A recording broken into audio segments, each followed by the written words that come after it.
오늘 이 시간에는 시편 61번째 시간으로 61번째 시간으로 주의 성실하심으로 그들을 멸하소서라는 제목을 가지고 본문 말씀인 시편 54편 5절 말씀을 통해서 하나님께서 저와 여러분에게 주시는 말씀 함께 나누도록 하겠습니다. 이 시편 54편을 오늘 우리가 묵상하게 될 텐데 사실은 시편 53편 차례였습니다. 그런데 시편 53편은 우리가 묵상했던 시편 14편과 본질상 동일한 시였습니다. 그렇기 때문에 중복되기 때문에 54편으로 우리가 묵상하고 있음을 알려드립니다. 시편 54편은 표제가 어떻게 되어 있냐면 인도자를 따라 현악에 맞춘 다윗의 마스길 10사람들이 사울에게 이르러 말하기를 다윗이 우리가 있는 곳에 숨지 아니하였나이까 하던 때에 라고 표제가 되어 있습니다. 그래서 이 상황은 좋은 상황일까요? 안 좋은 상황일까요? 굉장히 안 좋은 상황이었죠.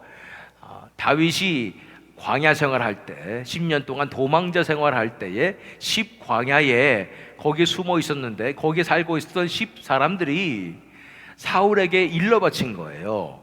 그래서 다윗이 지금 우리가 살고 있는 이 광야에 숨어 있습니다 라고 밀고 한 그 상황에서 다윗이 하나님 앞에 올려드린 시라고 말하고 있는 것입니다.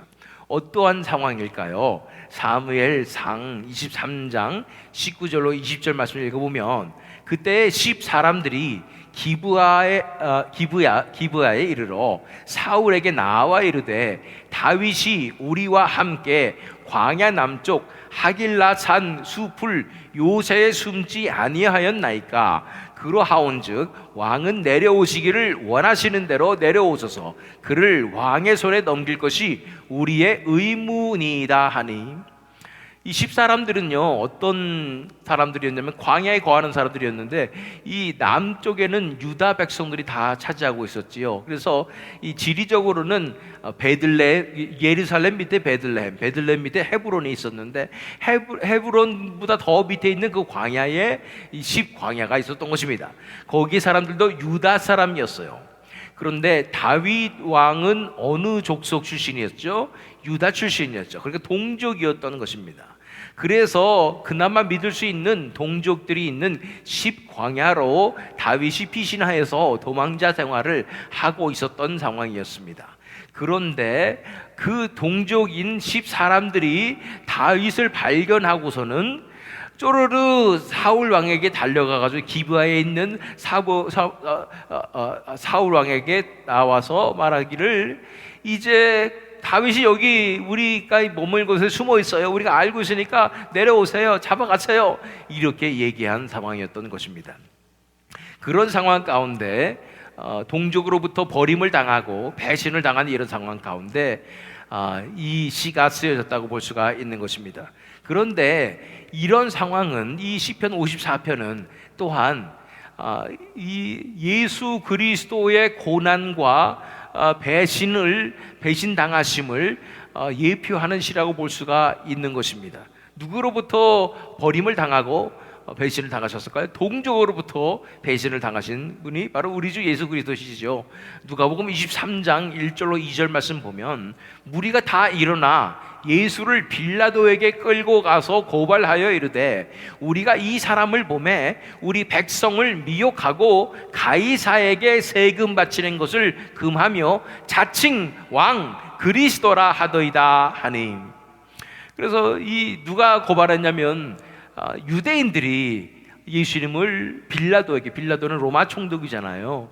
이방인에게 세상 권세에다가 세상 총독에다가 고발하는 모습을 보게 되는 것입니다.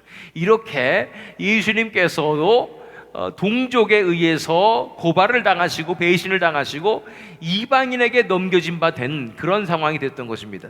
유다 동족에게 고발을 당해서 다른 족속이었던 베냐민 족속이었던 사울 왕에게 고발을 당했던 다윗 왕처럼 예수님도 이러한 모습으로 나오고 있었다는 것을 바라보게 될 때 시편 54편을 우리가 읽으면서 그 다윗 왕과 예수님을 우리가 함께 바라보면서 우리가 묵상하기를 원하는 것입니다. 그 고발을 들은 사울 왕은 어떻게 얘기했을까요? 사무엘상 23장 22절로 23절 말씀을 보면 어떤 사람이 내게 말하기를 그는 심히 지혜롭게 행동한다 하나니, 사울 왕이 얘기하는 거예요. 다윗이 요리조리 잘 빠져나간다고 하니까 너는 가서 더 자세히 살펴서 그가 어디에 숨었으며 누가 거기서 그를 보았는지 알아보고 그가 숨어있는 모든 것을 정탐하고 실상을 내게 보고하라. 내가 너희와 함께 가리니 그가 이 땅에 있으면 유다 몇천 명 중에서라도 그를 찾아내리라 하더라. 사울은 이제 신났어요. 드디어 다윗을 찾았구나. 그래가지고 너들 먼저 가 있어. 그래서 잘 보고해. 그래서 어디 있는지 정확하게 나에게 위치를 알려주면 내가 가서 잡으리라 했던 그런 절체절명의 위기의 순간에 있었던 것입니다. 그 상황 가운데서 다윗이 시를 지은 것이 바로 시편 54편이라는 것이지요. 그래서 우리 54편으로 가서 1절 2절 말씀을 읽겠습니다. 시편 54편 1절 2절 말씀. 하나님이여 주의 이름으로 나를 구원하시고 주의 힘으로 나를 변호하소서. 하나님이여 내 기도를 들으시며 내 입의 말에 귀를 기울이소서. 그런 절체절명의 위기의 상황 가운데 하나님 앞에 구하는 것입니다. 하나님이여 주의 이름으로 나를 구원하시고 주의 힘으로 나를 변호하소서. 내 동족도 나를 배신하고 나를 버리고 고발하는 이 모든 상황 가운데 다 나를 죄인이라고 부르고 이제 하나님이 너를 버리셨나 보다 하는 그런 상황 가운데 주님께서 나를 변호해 주시옵소서. 주님께서 내 기도를 들어주시고 내 입의 말에 귀를 기울이소서라고 기도했던 것입니다. 예수님도 마찬가지였죠. 동족들이 예수님을 자칭 메시아라고 했다고, 신성모독이라고 했다고, 하나님의 아들이라고 했다고 그렇게 고발하며 이제 죽어야 한다고 고발하는 모든 상황 가운데 예수님도 의지할 것은 하나님 한 분밖에 없었던 것입니다. 하나님 아버지만 의지하고 정의의 하나님, 공의의 하나님만 의지하며 끝까지 이 길을 걸을 수가 있었던 것입니다. 이 십자가의 길을 걸었던 것입니다. 그 뒤에 3절 말씀을 읽어보니까 낯선 자들이 일어나 나를 치고 포악한 자들이 나의 생명을 수색하며 하나님을 자기 앞에 두지 아니하였음이니이다. 셀라. 이제 낯선 자들이라고 얘기합니다. 이 유다 백성들이었지만 낯선 자들이라고 얘기하는 것은 나를 이방인 취급했다는 것이죠. 나를 죄인 취급하는 그 사람들 앞에서 이제 그들이 나의 생명을 수색하는 상황입니다. 그들은 하나님을 두려워하지 않습니다 라고 말하고 있는 것입니다. 그렇게 예수님도 동족에게 배신당하고 로마 병정에게 채찍질 당하시고 침뱉음 받으시고 뺨을 맞으시며 그렇게 고난을 당하셨던 예수의 모습을 기억하기를 원하는 것입니다. 자, 어떤 상황이 펼쳐졌습니까? 사무엘상 23장으로 가서 25절 26절 말씀을 읽어보면 사울과 그의 사람들이 찾으러 온 것을 어떤 사람이 다윗에게 아뢰매 이에 다윗이 바위로 내려가 마온 황무지에 있더니 사울이 듣고 마온 황무지로 다윗을 따라가서는 사울이 산 이쪽으로 가며 다윗과 그의 사람들은 산 저쪽으로 가며 다윗이 사울을 두려워하여 급히 피하려 하였으니 이는 사울과 그의 사람들이 다윗과 그의 사람들을 애워싸고 잡으려 함이었더라. 동족이고 봐주고 또 숨겨주고 이럴 줄 알았는데 사실 그 뒤에도 그 전에도 계속해서 이렇게 배신당하는 상황 가운데 있었지만 도망자의 삶을 살고 있었는데 이제 사울 왕의 군대가 딱 이르렀는데 그 말을 들었어요. 다윗이 그래서 피신해가지고 마온 황무지로 갔는데 거기에서도 첩자들이 있듯이 그 사람들이 다 그냥 고발하는 거예요. 다 여기 있다고 사울 왕이요 이 다윗 여기 있으니까 잡아가세요. 또 고발하니까 사울이 듣고 마온 황무지로 또 가게 되는 것이죠. 그래서 사울이 산 이쪽으로 가니까 도망쳐서 저쪽으로 가면서 다윗이 지은 시가 바로 이 시편 54편이라는 거예요. 사울과 그의 사람들 또 거기에 있는 모든 백성들이 다 한 통속이 되어서 다윗과 그의 사람들을 에워싸고 잡으려 하는 상황이었던 것입니다. 그 상황 가운데서 다윗은 고백합니다. 그 전에 요한복음 19장 5절 15절 16절 말씀을 읽어보면 예수님의 말씀입니다. 그들이 소리 지르되 없이하소서 없이하소서 그를 십자가에 못 박게 하소서. 빌라도가 이르되 내가 너희 왕을 십자가에 못 박으랴. 대제사장들이 대답하되 가이사 외에는 우리에게 왕이 없나이다 하니 예수를 십자가에 못 박도록 그들에게 넘겨주니라.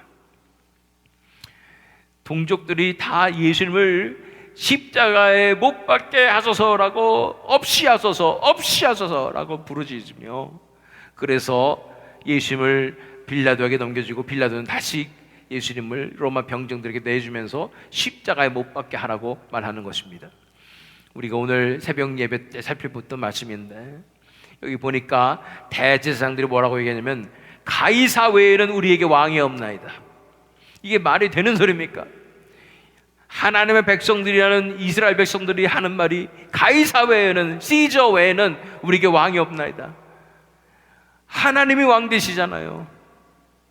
그런데 하나님을 배신하고 세상의 세력에 빌붙어서 가이사 외에는 왕이 없나이다라고 말하고 있는 것입니다. 그렇게 배신하고 넘겨주는 상황이 발생한 것입니다.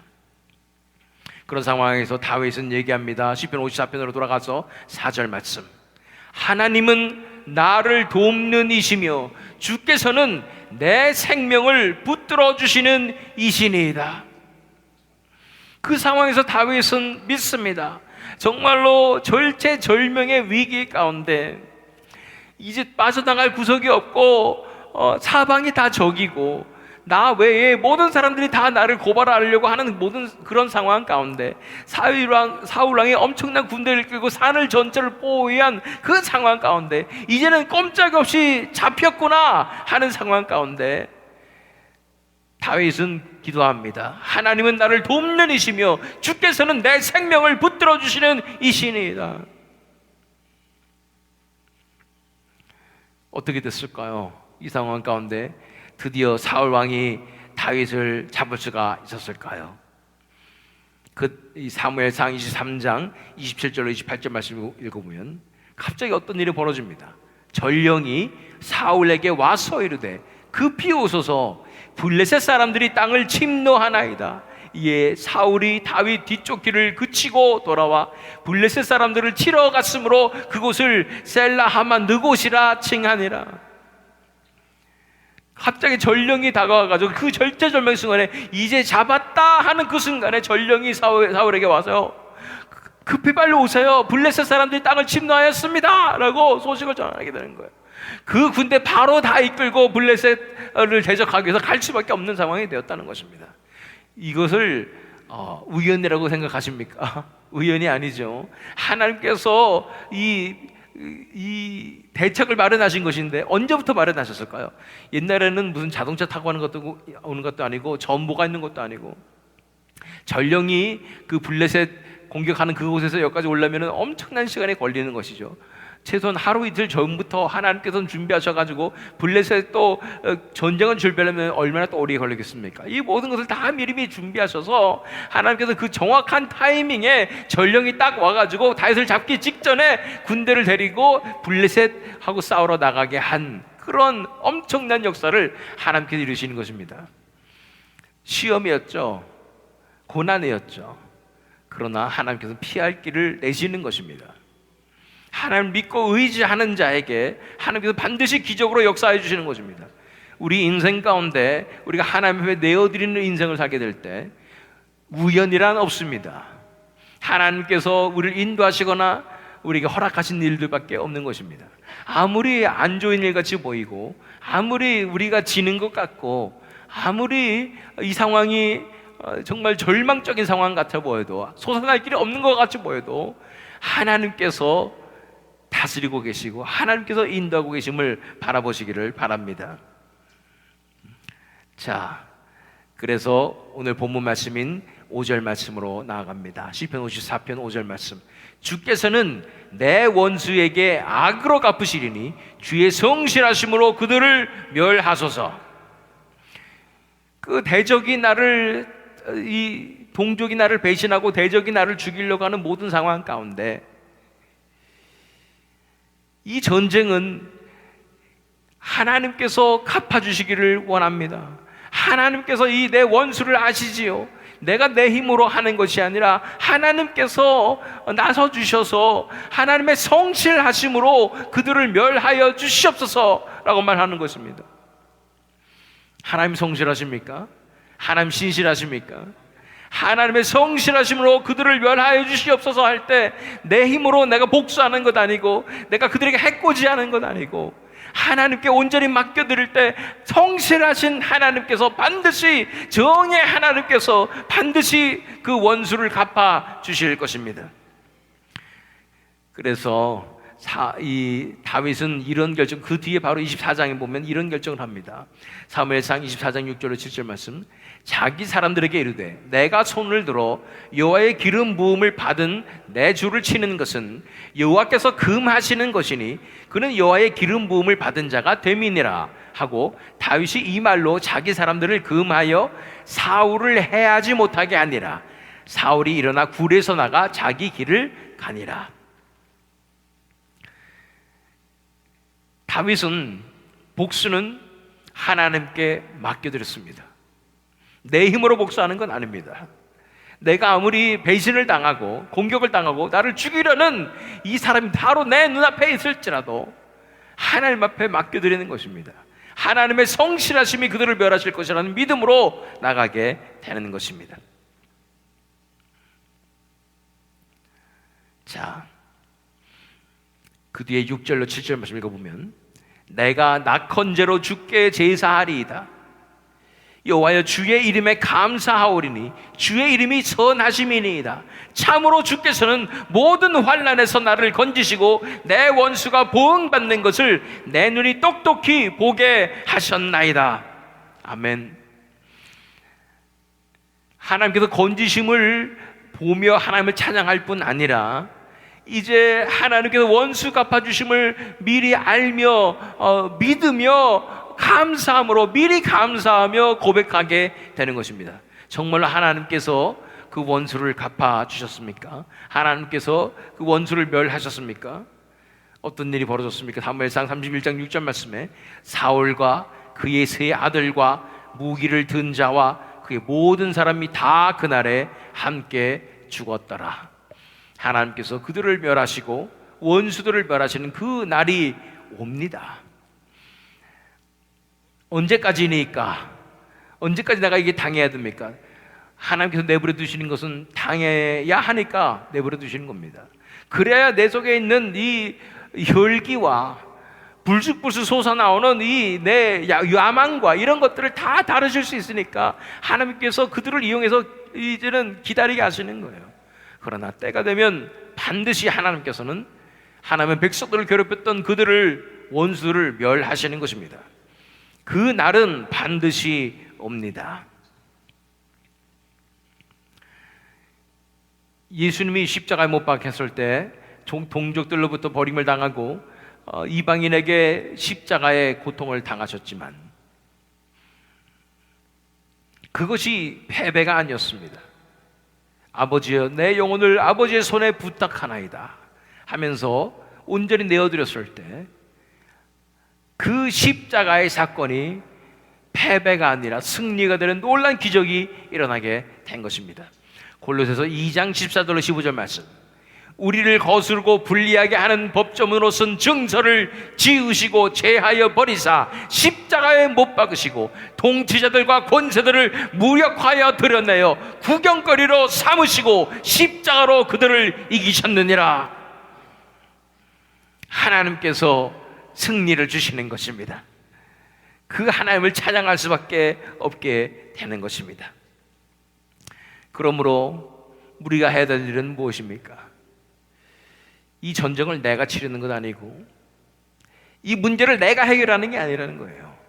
내 힘으로 해결하려고 하면은 이런 문제는 앞으로 계속 닥칠 거예요.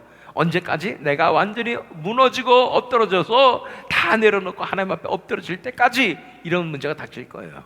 그럼 어떻게 해야 됩니까? 다윗같이 하나님께서 해결해 주시기를 원합니다. 하나님만이 나의 피난처이실 뿐 아니라 하나님께서 내 원수를 갚아주실 줄 믿습니다. 내가 정말 억울한 상황 가운데 있는 거예요. 사람들이 다 나를 오해하고 억울한 상황 가운데 있는데 나는 내 입으로 내 변명하지 아니하고 하나님께서 내 문제를 드러내시고 하나님께서 내 명성을 다시 회복시켜 주실 줄 믿습니다 하며 기다리는 겁니다. 그러면 하나님께서 해결해 주시는 것입니다. 그것이 하나님의 약속입니다. 사무엘상 17장 46절로 47절 말씀. 다윗이 골리앗에게 한 말입니다. 오늘 여호와께서 너를 내 손에 넘기시리니 내가 너를 쳐서 네 목을 베고 블레셋 군대 지체를 오늘 공중의 새와 땅의 들짐승에게 주어 온 땅으로 이스라엘에 하나님이 계신 줄 알게 하겠고 또 여호와의 구원하심이 칼과 창에 있지 아니함을 이 무리에게 알게 하리라. 전쟁은 여호와께 속한 것인즉 그가 너희를 우리 손에 넘기시리라. 전쟁은 하나님께 속하였다고 선포하는 것입니다. 전쟁을 하나님 손에 올려드리는 것입니다. 내 싸움이 아닙니다. 하나님의 싸움이라고 올려드릴 때에 하나님께서, 성실하신 하나님께서 이 전쟁을 반드시 승리로 이끄실 줄 믿습니다. 다시 한번 본문 말씀 시편 54편 5절 말씀 읽겠습니다. 주께서는 내 원수에게 악으로 갚으시리니 주의 성실하심으로 그들을 멸하소서. 여러분들의 원수는 누구입니까? 나에게 무진말한 그 사람이 원수입니까? 나의 모든 에너지를 다 뺏어가는, 쪽쪽 빨아먹는 그 집안의 원수가 그 원수입니까? 우리에게 원수는 우리를 무너뜨리려 하는 악한 세력들이고, 우리 원수는 날마다 우리 영적 전쟁을 치르게 하는 그 원수임을 믿습니다. 하나님께서 뜻이 있으셔서 이 땅 가운데, 이 세대 가운데 어둠의 세력이 판치도록 내버려 두셨습니다. 이 상황 가운데 우리는 이 영적 전쟁을 어떻게 치러가야 하겠습니까? 우리가 치러야 할 영적 전쟁은 바로 이 땅 가운데 하나님의 나라가 임하는 전쟁입니다. 이 휴스턴 땅 가운데 성령의 불이 떨어지고 부흥의 놀란 역사가 일어나는 그 전쟁인 줄 믿습니다. 이 땅 가운데 하나님께서 역사해 주셔서 이제는 성령의 불로서 회개의 놀란 부흥의 역사가 일어나는 것이, 그것을 위해서 우리는 이 땅의 세력과 전쟁을 하고 있음을 믿습니다. 이 전쟁은 하나님께 속한 것임을 믿어야 할 줄로 믿습니다.